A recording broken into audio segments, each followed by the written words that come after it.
नरकातला स्वर्ग हे जे पुस्तक उद्या प्रसिद्ध होत आहे, ते पुस्तक हे ज्या पद्धतीने मला तुरुंगात पाठवलं, 100 दिवसापेक्षा जास्त काळ मी तुरुंगात राहिले. ते तुरुंगातले अनुभव आहेत आणि त्या निमित्तानं भूतकाळातल्या ज्या घटना घडल्या त्या या तुरुंग माझ्या प्रवासाशी संबंधित आहेत. ज्यांनी आम्हाला राजकीय सुडापोटी तुरुंगात पाठवलं त्यांना मग माननीय शरद पवार साहेब असतील, माननीय हिंदुत्व सम्राट बाळासाहेब ठाकरे असतील, यांनी त्यांच्या अडचणीच्या काळात कशी मदत केली हे मला तेव्हा तुरुंगात या गोष्टी मला लक्षात आल्या, आठवल्या. यातल्या अनेक घटनांचा मी साक्षीदार आहे. खरं म्हणजे मी अनेक गोष्टी माझ्या डोळ्यानं पाहिल्यात, गेल्या अनेक वर्षामध्ये ऐकल्यात आणि अनुभवलेल्या आहेत. अनेकांनी मला सांगितलं की तुम्ही तेव्हाच या सगळ्या तुमच्या प्रवासावर पुस्तक लिहा, पण मी असं म्हणतो ज्या गोष्टी वरिष्ठ नेत्यांच्या बरोबर राहून आपण केलेल्या आहेत, त्याला आपण सिक्रेट मिशन म्हणतो, त्या पुस्तक रूपानं लिहिणं, लोकांसमोर आणणं हे नैतिकतेला धरून नाही. काही गोष्टी या गोपनीय असायलाच पाहिजे. मी फक्त एक संदर्भ दिला. या सगळ्या घडामोडीतल्या गेल्या 30-35 वर्षात काय घडलं होतं, घडतंय आणि घडतं, त्याच्यापेक्षा अनेक घटना माझ्याकडे आहेत.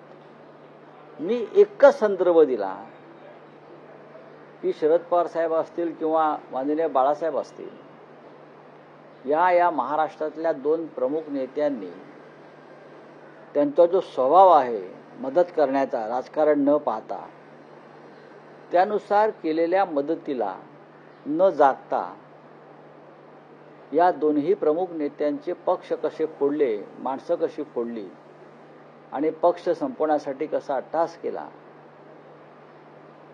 हा एक वेगळ्या प्रकारचा स्वभाव आम्हाला राजकारणात दिसला.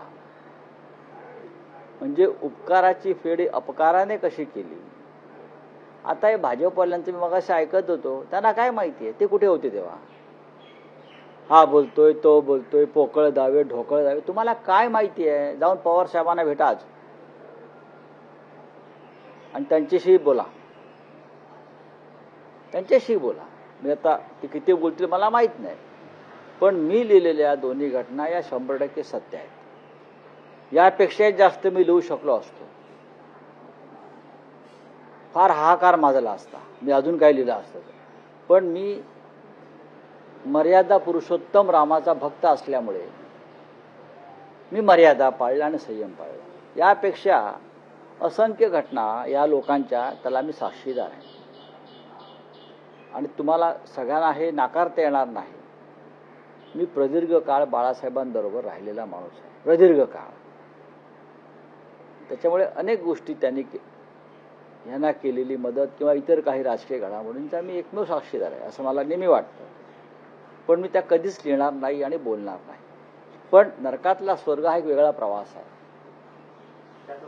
तुरुंग आहे.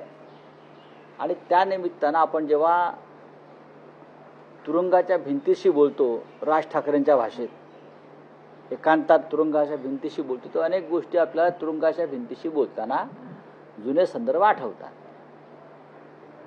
त्यासाठी तो अनुभव घ्यावा लागतो, घाबरून पळून जावं लागत नाही.